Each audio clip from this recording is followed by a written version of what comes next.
Here with Jimmy Roberts. As this delay starts, we settle in here for a little bit. Jimmy, we think of the memory of Tiger Woods here winning last year.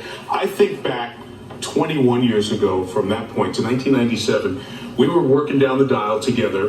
Tour Championship was at Champions Golf Club in Houston. You were here at East Lake to tell us the story of this community, which was going to host the Tour Championship in 1998. And it was crime-ridden, drug-infested, the housing, the crime, everything around this golf course was not very good. Yet the golf course was the centerpiece for a turnaround. There have been so many good stories in the couple of decades since we've been coming here, and a chance now for you to share another unbelievable story about the power of East Lake and the turnaround. Like, it's really so hard to believe what this place was, considering what it is. You know, by now we're all somewhat familiar with all of the history here. Not only Bobby Jones learning to play the game here so many years ago, but also the great work, as Mike mentioned, that Tom Cousins did 2 decades ago to rebuild and revitalize a once blighted community.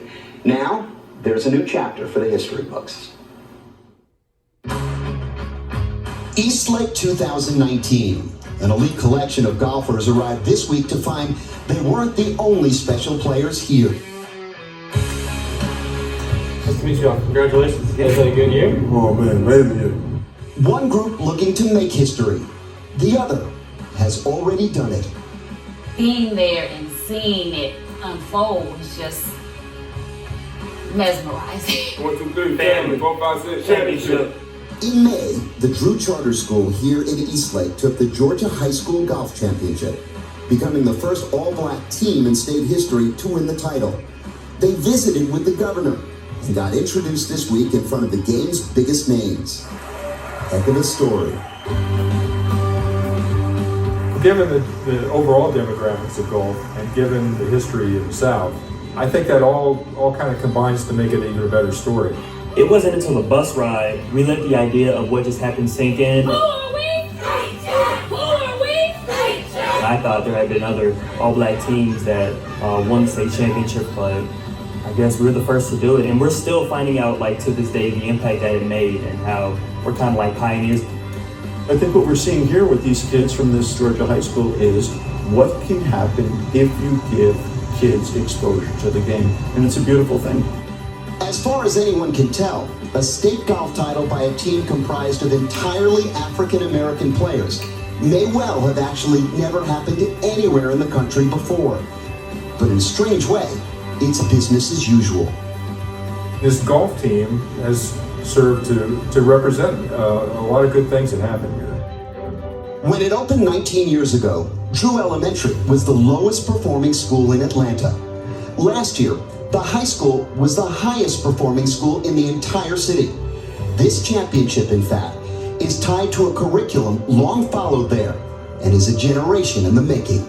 Drew Charter School makes sure that every kid takes a golf class during those primary years in school. From there, I was able to develop from just taking golf in school to joining the First Tee of East Lake program. So I've been matriculating through that program for the past 8-9 years, and now I'm here. So many things have been accomplished here since that first shovel hit the ground. Now, add another.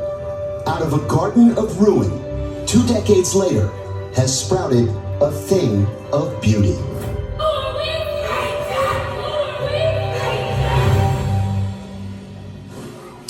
Mike, they are such great kids, and in case you're wondering, Drew didn't just squeak by for that state title. They beat the 2-time defending state champs by 15 strokes. Now, what about the kids? Well, 7 kids on the team, 3 of them have graduated.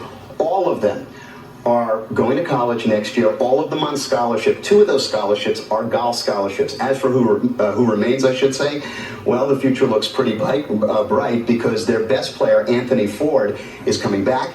He's the captain, and he will also be playing next month in that PGA Tour Champions event out at Pebble Beach that they do in conjunction with the First Tee. So things look good. Great kids. It's an incredible story. The East Lake Foundation, which is the beneficiary of this tournament, everything's happened in this area, centering around golf as a centerpiece. You see it with those kids. An amazing story. Thank you, Jimmy. Yeah, you're welcome. Shout out to Tom.